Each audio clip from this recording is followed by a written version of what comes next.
The candidate has to score minimum qualifying marks as per NVS criteria in all the 4 subjects. However, the merit list will be prepared on the basis of marks obtained in the 3 subjects. Maths, Science, one of the 2 languages in which candidate has scored more marks. आपकी पढ़ाई ही इस बात को decide करती है कि कौन सा बच्चा 95 मार्क्स लेके आएगा और कौन सा बच्चा केवल 5 मार्क्स लेके आएगा। और अगर आप ये वीडियो देख रहे हो तो इसका मतलब है कि भाई आप एक पढ़ने वाले बच्चों में से आते हो, क्योंकि जो बच्चे पढ़ने वाले नहीं होंगे वो तो वैसे भी इस वीडियो को नहीं देखेंगे। फिर हमने शुरू में देखा कि भाई ये हमारे पास एक नवोदय के नोटिफिकेशन में ये बात लिखी गई है। अब इसका मतलब क्या है, हम लोग पूरी बात समझ लेते हैं। मैं हूं श्रवण शर्मा, आपका एनवीएस टीचर, और स्वागत है आपका इंडिया के लीडिंग नवोदय की तैयारी के लिए चैनल पर एसजी कॉन्सेप्ट पर। तो भाई जो लोग आ गए हैं, अगर अभी तक वीडियो लाइक नहीं किया तो वीडियो को लाइक कर देना, क्योंकि पिछले 4 सालों से बहुत सारे बच्चों का सिलेक्शन करवा चुका है एसजी कॉन्सेप्ट, और इसी लिस्ट में इस बार आपका नाम भी हो सकता है। और जितने भी बच्चे अभी नए जुड़े हैं वो चैनल को सब्सक्राइब कर बेल आइकन को प्रेस कर लेंगे, ताकि हर क्लास की नोटिफिकेशन उन्हें मिलते रहे। तो चलिए आज की वीडियो में हम डिस्कस करते हैं कि भाई यहां पर कैसे बनता है नवोदय के क्लास 9th की मेरिट लिस्ट कैसे बनती है। पिछले साल की अगर हम कट ऑफ की बात करें तो पिछले साल का जो कट ऑफ था वो काफी सारे बच्चे इस बात में रहते हैं, क्या 9th के कट ऑफ के लिए क्या 100 मार्क्स लाने पड़ेंगे 9th में सिलेक्शन के लिए। तो भाई ये बात बिल्कुल दिमाग से निकाल दो। अगर आप 80 से 90 के बीच में भी मार्क्स ले आओगे तो आपका सिलेक्शन हो सकता है। तो भाई आज की वीडियो में हम लोग इसी बारे में बात करेंगे, लेकिन वीडियो को पूरी देखिएगा, बिल्कुल भी वीडियो स्किप नहीं कीजिएगा, नहीं तो बहुत बड़ी जानकारी आपसे मिस हो जाएगी कि यहां पर कट ऑफ कैसे बनता है। तो कैसे हमको पता है कि हमारे एग्जाम में क्लास 9th के एग्जाम में 4 सब्जेक्ट होते हैं। कौन कौन से? भाई आपका मैथ्स होगा 15 मार्क्स का, यानी 15 क्वेश्चन, मार्क्स का मतलब जितने क्वेश्चन उतने मार्क्स। तो यानी इंग्लिश होगी 15 की 15 क्वेश्चन, इंग्लिश होंगे 15 क्वेश्चन, मैथ्स होगा आपका 35 और साइंस होगा आपका 35। ये आपको पता है 2.5 घंटे का समय मिलता है, बहुत ही सफिशियंट समय होता है। बहुत से लोग कहते हैं कि 2.5 घंटे में पेपर नहीं हो सकता, 2.5 घंटे के पहले ही पेपर हो जाएगा, क्योंकि आपका जो भी टाइम लगेगा वो आपके मैथ सेक्शन में लगेगा। बाकी ना तो आपको साइंस में टाइम लगेगा, ना तो इंग्लिश में टाइम लगेगा, ना ही हिंदी में टाइम लगेगा। सभी सब्जेक्ट के लिए ओवरऑल कट ऑफ से ज्यादा जरूरी है हमें ये जानना कि भाई जो चारों सब्जेक्ट है हमारे, ऑल ऑफ द 4 सब्जेक्ट, ठीक है, उसमें सबसे इंपॉर्टेंट कौन सा सब्जेक्ट है, सबसे इंपॉर्टेंट। तो एक चीज इस बात को दिमाग में रख लो कि इंपॉर्टेंट आपके लिए चारों हैं, चारों में आपको अलग अलग क्वालिफाई करना है। यानी कि अगर हम बात करें में कम से कम आपको 8 नंबर तो लाने ही होंगे, यानी 8 क्वेश्चन आपको सही ही करना है। अगर आप 8 से कम कर पाते हो तो आपके लिए दिक्कत है, हो सकता है आपकी कट ऑफ ही ना बने। तो कट ऑफ बनाने के लिए सबसे हर एक सब्जेक्ट पर उतनी ही आपको मेहनत करनी है जितना आप अपने टफ सब्जेक्ट पर करते हो। फिर यानी कहने का मतलब कि अगर आप हिंदी और इंग्लिश का पेपर देने जा रहे हो तो 8 क्वेश्चन तो आपको सही करने ही करने हैं। सबसे बड़ी चीज यहाँ पर इस एग्जाम में माइनस मार्किंग नहीं होती है, यानी गलत उत्तर के लिए कोई भी ऋणात्मक अंक नहीं होता है, आपके कोई मार्क काटे नहीं जाते हैं। तो सबसे बड़ा फायदा यह है कि अगर आपको जो क्वेश्चंस आते हैं वो तो आप करेंगे ही करेंगे, और जो क्वेश्चन आपको नहीं आते हैं वो भी आपको छोड़कर नहीं आना है, यानी कि 100 में से आपको पूरे 100 क्वेश्चन करके आने हैं। ठीक है, तुक्का मारने के लिए भी दिमाग चाहिए। तुक्का आप ऐसे नहीं मार सकते हो। आप कैसे तुक्का मार सकते हो? ऐसे तुक्का मारना अच्छी बात तो नहीं है, लेकिन अगर क्वेश्चन नहीं आ रहा है तो हम क्या करेंगे, हम उस पर अपना गेस कैसे लगाएंगे? तो उसके लिए भी एक वीडियो है, लिंक डिस्क्रिप्शन में आपको मिल जाएगी, वहां से जाकर जरूर देख लीजिएगा, क्योंकि अभी से ही अपना माइंड मेकअप कर लीजिए। फिर आती है बात हमारे मेन सब्जेक्ट की। जो बच्चा पढ़ाई नहीं कर रहा है या पढ़ाई करने में बहुत ही कमजोर है और उसने घर वालों के दबाव में आकर या फिर दोस्तों के बहकावे में आकर, दोस्तों को देखकर उसने नवोदय विद्यालय का फॉर्म भर दिया है। और वो एग्जाम देने चला जाएगा।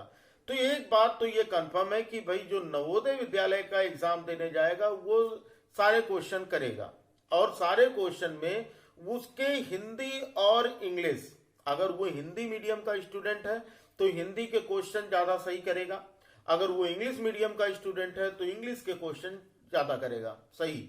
लेकिन मेन जो हमारा सब्जेक्ट आता है जिसमें हमें अपनी कट ऑफ बनानी है, ये तो हमारे क्वालिफाइंग थे, जिसमें हमें कट ऑफ बनानी है, जिसमें हमें मैक्सिमम, मतलब यहाँ पर हमारे पास सीट्स होती हैं बहुत ही कम सीट्स होती हैं, और इसका मतलब जो कट ऑफ होगा वो भी हाई होगा, यानी कि कट ऑफ जो मार्क्स होंगे वो ज्यादा होंगे। डरने की बिल्कुल भी बात नहीं है, क्योंकि आप उस लायक हो कि अगर नवोदय अपना कट ऑफ 95 बनाता है, 95 मार्क्स बनाता है, तो मुझे इस बात पर पूरा विश्वास है कि आप वही कैंडिडेट हो जो 95 मार्क्स, 90 to 95 मार्क्स सिक्योर कर सकते हो, क्योंकि आपकी पढ़ाई ही इस बात को डिसाइड करती है कि कौन सा बच्चा 95 मार्क्स लेके आएगा और कौन सा बच्चा केवल 5 मार्क्स लेके आएगा। और अगर आप ये वीडियो देख रहे हो तो इसका मतलब है कि भाई आप एक पढ़ने वाले बच्चों में से आते हो, क्योंकि जो बच्चे पढ़ने वाले नहीं होंगे वो तो वैसे भी इस वीडियो को नहीं देखेंगे। फिर बात आती है हमारी कि मैथ्स और साइंस में हमको क्या करना होगा। भाई मैथ्स जो होता है वो हमारा 35 मार्क्स का होता है, और जो साइंस होती है वो भी 35 मार्क्स की होती है। हिंदी मीडियम इंग्लिश मीडियम दोनों में आपका पेपर होगा, जहां पर हिंदी में क्वेश्चन लिखे होंगे या इंग्लिश में लिखा होगा, दोनों एक ही साथ एक ही क्वेश्चन दोनों लैंग्वेज में लिखे हुए मिलेंगे। तो अगर आपको क्वेश्चन नहीं समझ में आता है हिंदी में तो आप इंग्लिश में पढ़ सकते हो, इंग्लिश मीडियम वालों को अगर क्वेश्चन नहीं समझ में आता तो वो उसका ट्रांसलेशन हिंदी में पढ़ सकते हैं। तो यानी दोनों मीडियम के बच्चों के लिए कोई दिक्कत नहीं होगी। रही बात यहाँ पर मार्क्स की, तो भाई आपको 35 मार्क्स से में क्वालिफाई करने के लिए कम से कम 25 से 28 नंबर आपको लाने पड़ेंगे, यानी 25 क्वेश्चन तो आपको सही करने ही करने हैं। ये आपकी कट ऑफ नहीं डिसाइड करता, ये आपको क्वालिफाई कैंडिडेट की लिस्ट में डालता है। कट ऑफ कैसे बनेगा? कट ऑफ जैसे हम लोगों ने वीडियो की शुरुआत में ही हम लोगों ने एक लाइन पढ़ी थी, और वो लाइन थी कि the candidate has to score minimum qualified marks as per NVS criteria in all the 4 subjects। वही चीज लिखी हुई है कि जितने भी कैंडिडेट हैं उनको नवोदय के हिसाब से चारों सब्जेक्ट में क्वालिफाइंग मार्क्स गेन करने पड़ेंगे, यानी कम से कम 8 मार्क हिंदी में, 8 मार्क्स आपके हिंदी में, इंग्लिश में दोनों में 8 मार्क्स, साइंस और मैथ में आपको एटलीस्ट 25 मार्क्स सिक्योर करने पड़ेंगे। तो भाई अभी तक अगर आपने नहीं किया है तैयारी शुरू करना, तो भाई तैयारी करना शुरू कर दीजिए, क्योंकि समय बचा है बहुत ही कम। फिर बात आती है कि जो बच्चे मैथ्स हिंदी और इंग्लिश करेंगे, जरूरी नहीं कि वो बच्चे मैथ और साइंस भी करें। तो इसलिए सभी सब्जेक्ट पर जो आपका कट ऑफ होगा, क्योंकि ये दोनों टफ सब्जेक्ट हैं, हर बच्चे के पास ये एलिजिबिलिटी, ये पोटेंशियल, ये पावर नहीं होती कि वो मैथ्स और साइंस के क्वेश्चन कर सके। 35 क्वेश्चन आते हैं हमारे, 35 क्वेश्चन मैथ्स में से जो बच्चा नहीं पढ़ता है या जो बच्चा थोड़ा बहुत पढ़ता है वो 15 से 20 क्वेश्चन के आगे नहीं बढ़ेगा। लेकिन जिस बच्चे ने पूरे साल मेहनत की है और जो अभी भी मेहनत कर रहा है, वो 35 में से अगर 30 तक भी पहुंचा देगा, 32 भी पहुंचा देगा, ठीक है। कुछ बच्चे तो ऐसे भी होते हैं, मैंने पिछले सालों के, अपने पिछले 4 सालों के एक्सपीरियंस में ये देखा है कि कुछ ऐसे बच्चे हैं जो 35 में से 35 क्वेश्चन भी मैथ में सही करते हैं। तो अगर आप थोड़ी सी भी पढ़ाई करोगे, फिर बात ये आती है कि थोड़ी सी पढ़ाई हम करेंगे कहां से। आप जी सर आप कह रहे हो थोड़ी सी भी पढ़ाई करोगे तो आपका एग्जाम निकल सकता है, लेकिन पढ़ाई करेंगे कैसे? क्या हमारी जो नवोदय की बुक हमने ले रखी है, क्या उससे हमारा एग्जाम क्वालिफाई हो सकता है? तो भाई एक चीज जान लो कि नवोदय का जो एग्जाम होता है वो होता है आपके सीबीएसई पैटर्न के हिसाब से। इसका मतलब सीबीएसई पैटर्न जो है वो आपका इंग्लिश एनसीईआरटी पैटर्न होता है। हिंदी मीडियम हो या इंग्लिश मीडियम कोई मायने नहीं रखता, लेकिन एनसीईआरटी पैटर्न जो आपकी स्कूल बुक चलती है वो आपका एनसीईआरटी पैटर्न है। तो सबसे बड़ी चीज है कि आप अपने बुक्स के सारे चैप्टर्स को बहुत ही कायदे से पढ़िए, और अपनी जो भी बुक नवोदय विद्यालय की तैयारी के लिए खरीद रखी है उस बुक से केवल उसका यूज प्रैक्टिस के लिए कीजिए। बाकी इस चैनल पर आपको उस बुक से, नवोदय की बुक से रिलेटेड सारी वीडियोज, उसके चैप्टर्स, उसके एक्सरसाइज के जो भी क्वेश्चन है उनका आंसर विद एक्सप्लेनेशन, मतलब पूरी व्याख्या के साथ आपको उसका आंसर मिलता है। आप जाएंगे तो प्लेलिस्ट में आपको अलग अलग सब्जेक्ट के प्लेलिस्ट बने रखे हैं, आप वहां से जाकर वीडियोस देख सकते हैं। तो बहुत ज्यादा जरूरी है कि भाई तैयारी को अभी से शुरू करना। फिर यहां पर बात आती है कि सर ओवरऑल कट ऑफ क्या होगी। ये तो आपने बता दिया कि मैथ्स में हमको इतना लाना है, साइंस में इतना लाना है, हिंदी में इतना लाना है, इंग्लिश में इतना लाना है। तो आपके हिसाब से ओवरऑल कट ऑफ क्या होगी। पिछले बार की जो कट ऑफ थी वो 80 से 85 नंबर के बीच में थी। सभी के लिए अलग अलग कट ऑफ डिसाइड होता है। यहां पर 4 कैटेगरी के लोग आते हैं। कौन कौन से? General, OBC, SC, ST, 4 category के लोग आते हैं। 4 कैटेगरी में जनरल को कोई भी रिजर्वेशन नहीं मिलता, लेकिन जनरल में भी 2 कैटेगरी होती है। एक होता है अर्बन, एक होता है रूरल, यानी एक होता है गांव के बच्चे, दूसरे होते हैं शहर के बच्चे। तो जो गांव के बच्चे होते हैं उनको कुछ रिजर्वेशन मिलता है, शहर के बच्चों को रिजर्वेशन नहीं मिलता। अब बच्चों की बात करें तो वहां पर भी 2 कैटेगरी आती है, एक बॉयज की, एक गर्ल्स की। तो बॉयज को, शहर के बॉयज को कोई रिजर्वेशन नहीं मिलता, लेकिन गांव की जो शहर की लड़कियां हैं उनको 33.33% का रिजर्वेशन मिलता है। तो भाई रिजर्वेशन बहुत से बच्चे दिमाग में अपने गलत चीजें बैठाकर रखे हैं कि रिजर्वेशन जो होता है वो उनको आगे नहीं बढ़ने देता। ऐसा कुछ भी नहीं होता। दिमाग से अपने ये बात निकालिए। अगर आप एक पढ़ने वाले कैंडिडेट हैं तो रिजर्वेशन मायने नहीं रखता, क्योंकि रिजर्वेशन बहुत ज्यादा डिफरेंस आता है। तो 4 से 5 नंबर ऊपर कटाव से या 4 से 5 नंबर नीचे, यानी अगर जनरल की कटाव 90 नंबर गई है तो इसका मतलब ये होगा कि जो कैटेगरी वाले, जो रिजर्वेशन वाले कैंडिडेट हैं उनका नंबर 5 नंबर तक कम हो सकता है, यानी उनका जो कट ऑफ होगा वो 85 हो सकता है। बाकी इससे ज्यादा रिजर्वेशन में ऐसा नहीं होता कि जो बच्चा बिल्कुल भी एग्जाम में कुछ नहीं करेगा उसका भी सिलेक्शन हो जाएगा। तो ये बात बिल्कुल अपने दिमाग से निकाल दीजिए और पढ़ाई बिल्कुल जी जान से शुरू कर दीजिए, क्योंकि अब यहां पर जो हमारे पास समय बचा है, सबसे ज्यादा आपको कौन से सब्जेक्ट पर ध्यान देना है? सबसे ज्यादा आपको अपने मैथ और साइंस पर ध्यान देना। जैसे कि मैंने पहले भी कहा कि भाई मैथ और साइंस जो होता है वो सारे बच्चे नहीं करते हैं। और ये भी बात जान लीजिए, जितने बच्चों ने फॉर्म भरा है सारे बच्चे तैयारी भी नहीं करते। काफी सारे बच्चे यहाँ पर फॉर्म भर चुके हैं। अगर आपकी जान पहचान में होंगे तो भी बहुत सारे बच्चे ऐसे होंगे जो कई सारे चैनल पर, अलग अलग चैनल पर पढ़ रहे हैं, है ना। कुछ यहाँ पर पढ़ रहे हैं, बहुत सारे चैनल्स भी हैं उन पर भी पढ़ रहे हैं। तो आपको दिखाई देता होगा कि भाई बहुत ज्यादा भीड़ है। और वहां पर भीड़ का मतलब ये नहीं होता कि उसमें सभी लोग काबिल हैं या सभी बच्चे पढ़ने वाले हैं। तो यहां पर इस बात को अपने दिमाग से निकाल दीजिए, क्योंकि आपके अंदर वो पोटेंशियल है, आपके अंदर वो पावर है, आपके अंदर वो एलिजिबिलिटी है कि आप नवोदय विद्यालय एग्जाम क्वालिफाई कर सकते हो। और आप कर सकते हो नहीं, इस बार करोगे। बस जरूरत है थोड़ी सी लगन की, थोड़ी सी मेहनत की और थोड़ी सी जानकारी की। तो यहां पर आपको सारी चीजें मिलती रहेंगी। मेहनत और लगन आपको खुद करना पड़ेगा, लेकिन जो जानकारी है, जो क्लासेज हैं, वो सारी चीजें आपको यहाँ पर अवेलेबल रहेंगे। क्योंकि ऐसी कॉन्सेप्ट की यही हमेशा से कोशिश रही है कि बच्चों को एक अच्छा एजुकेशन देने की, उनके जो भी पास उनके पास सफिशियंट है उसके हिसाब से एजुकेशन देने की ज्यादा से ज्यादा कोशिश रहती है। सब कुछ फ्री प्रोवाइड करने की, मुफ्त शिक्षा देने की, लेकिन कुछ जरूरतों के हिसाब से रीजनेबल प्राइस में कुछ कोर्सेज भी अवेलेबल हैं, जहां पर आपको पढ़ाई बोझ नहीं लगेगी। आप वहां पर थोड़ा थोड़ा करके कम फीस में थोड़ी से पढ़ाई और तैयारी अपनी ज्यादा कर सकते हैं। तो भाई अगर आपको कोर्सेज के बारे में जानना है तो आप हमारा टेलीग्राम चैनल या फिर डिस्क्रिप्शन में दिया गया है उसका लिंक, आप वहां से टेलीग्राम चैनल ज्वाइन कर सकते हो। वहां पर कोर्सेज के बारे में, कोर्सेज की जो फीस होती है वो ना के बराबर, उससे ज्यादा के महीने में आप चिप्स, टॉफी, कुरकुरे आप खा लेते हो।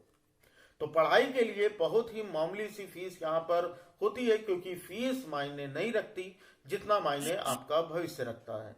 लेकिन यहाँ पर और भी लोग इस चैनल में काम करते हैं जिनके लिए, जिनका खुद का परिवार है, मेरा खुद का परिवार है, तो थोड़ी सी जरूरत जितने पैसे की उनको भी होती है। तो इसलिए केवल एक नॉमिनल सी फीस रखी जाती है, जो कि ना तो आपके परिवार के ऊपर बोझ बनती है, ना तो यहाँ पर जो काम करने वाले लोग हैं उनके साथ कुछ बोझ लगे। ठीक है, तो उम्मीद करता हूं आपको सारी चीजें समझ में आ गई होंगी कि आपका कट ऑफ कैसे बनेगा। ये तो सर आपने वो लाइन का मतलब नहीं बताया कि अभी how ever the merit list will be prepared on the basis of marks obtain in 3 subject. यहाँ पर जो आपके क्लास की जो मेरिट बनती है, क्लास 9th की या किसी भी क्लास 6 की जो भी मेरिट बनती है, ये बात हो रही है केवल और केवल क्लास 9th की। वहां पर जो आपके 3 मेन सब्जेक्ट हैं उनके हिसाब से मेरिट बनती है। अब आप सोचोगे सर 3 मेन सब्जेक्ट कौन से हैं? जैसा मैंने पहले भी बता दिया था कि भाई मैथ्स और साइंस तो आपका मेन सब्जेक्ट है ही है। फिर ये दिया गया है मैथ्स, साइंस और one of the 2 languages in which candidate has scored more marks. कहने का मतलब यह है कि आपका जो मेरिट लिस्ट बनेगा वो आपके केवल 3 सब्जेक्ट बनेगा। पेपर तो आपका 4 सब्जेक्ट का होता है, लेकिन मेरिट लिस्ट जो होती है वो आपके केवल 3 सब्जेक्ट की बनेगी। कौन कौन से वो 3 सब्जेक्ट होंगे? आपका मैथ्स होगा एक, तो दूसरा साइंस होगा, इसमें आपको हाई स्कोर करना है। तीसरा आपका लैंग्वेज होगा, यानी मैथ्स या फिर इंग्लिश। अगर आप मैथ्स में ज्यादा स्कोर करते हो, सॉरी मैथ्स या इंग्लिश नहीं, इंग्लिश और हिंदी, अगर आप हिंदी में ज्यादा स्कोर करते हो तो मैथ्स, साइंस और हिंदी को प्लस करके जो भी मार्क्स आप गेन करोगे उनको प्लस करके आपकी मेरिट बनाई जाएगी। अगर आप इंग्लिश में गेन करते हो, मैथ्स या इंग्लिश में से कोई एक सब्जेक्ट जिसमें आप ज्यादा मार्क्स गेन करोगे, जैसे अगर आपने इंग्लिश में ज्यादा मार्क्स गेन किया है तो मैथ्स, साइंस प्लस इंग्लिश पे आपकी मेरिट बनेगी। अगर आपने हिंदी में ज्यादा मार्क्स इंग्लिश से गेन कर लिया है, इंग्लिश से ज्यादा मार्क्स आपके हिंदी में आए हैं, तो आपकी जो मेरिट बनेगी वो मैथ्स, मैथ्स, साइंस और हिंदी में आपकी मेरिट बनेगी। तो इस तरह से आपकी मेरिट जो होगी वो केवल और केवल 3 सब्जेक्ट पर ही बनेगी। तो क्या इसका मतलब हमको एक सब्जेक्ट कोई कम पढ़ना है, हिंदी कम पढ़नी है, इंग्लिश कम पढ़ना है? नहीं, हमको दोनों पढ़ने हैं। पता नहीं हमारा इंग्लिश का पेपर टफ आ जाए या हिंदी का पेपर टफ आ जाए, तो जो भी पेपर इजी होगा हम उसमें मैक्सिमम मार्क्स गेन करने की कोशिश करेंगे। लेकिन क्वालिफाई करने के लिए आपको दोनों में 7 से 8 मार्क्स, 7 से 8 नंबर यानी 7 से 8 क्वेश्चन आपको दोनों में सही करने, कम से कम सही करने पड़ेंगे। तो भाई आपको पूरी बात समझ में आ गई होगी कि नवोदय विद्यालय क्लास 9 की मेरिट कैसे बनाता है। तो अगर आपको वीडियो अच्छी लगी हो तो भाई वीडियो को लाइक कर देना। जवाहर नवोदय विद्यालय की तैयारी के लिए चैनल को सब्सक्राइब कर बेल आइकन को प्रेस कर लीजिएगा, ताकि हमारे हर क्लास की नोटिफिकेशन आपको मिलती रहे। फिर भी अगर आपके पास कोई भी क्वेश्चन हो या आप जवाहर नवोदय विद्यालय के बारे में कुछ जानना चाहते हो या कोई बात आपको इस वीडियो में ना समझ में आई हो, या फिर जवाहर नवोदय विद्यालय से संबंधित, एग्जाम से संबंधित कोई प्रश्न हो, तो आप कमेंट बॉक्स में जरूर डालिएगा, उसका रिप्लाई आपको जरूर मिलेगा। साथ ही साथ अगर ये वीडियो आपको कैसी लगी, अगर अच्छी लगी हो तो वीडियो को लाइक कर दीजिएगा, एक प्यारा सा कमेंट डाल दीजिएगा कमेंट बॉक्स में कि आपको एचजी कॉन्सेप्ट चैनल की पढ़ाने का टेक्निक और यहाँ पर दी गई जानकारियां आपको कैसी लगती हैं। तो सभी बच्चों को उम्मीद करूंगा कि सभी मन लगाकर पढ़ेंगे, सभी लोग अपने माँ बाप का नाम रोशन करेंगे, अपने गांव का नाम रोशन करेंगे, अपनी कॉलोनी का नाम रोशन करेंगे जवाहर नवोदय विद्यालय में इस बार सिलेक्शन लेकर। तो आप चाहे जवाहर नवोदय विद्यालय की तैयारी करो या सैनिक स्कूल की तैयारी कर लो, दोनों के लिए एचजी कॉन्सेप्ट हमेशा आपके साथ रहेगा। तो चलिए फिर बच्चा लोग पढ़ते रहिए। फिर मिलेंगे किसी नई वीडियो में, तब तक के लिए जय हिंद, वंदे मातरम।